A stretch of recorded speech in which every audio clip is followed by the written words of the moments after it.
şahsın. Batıniliğin ilk fethini Şelemzar'dan başlatacağız. Gün bizim günümüzdür!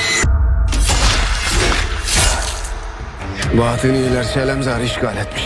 Anam da ellerindedir. Ne istersin onu de bana. Şelemzar'ı söke söke almasını da bilirim. Ya onların ya bizim kıyametimiz kopacak.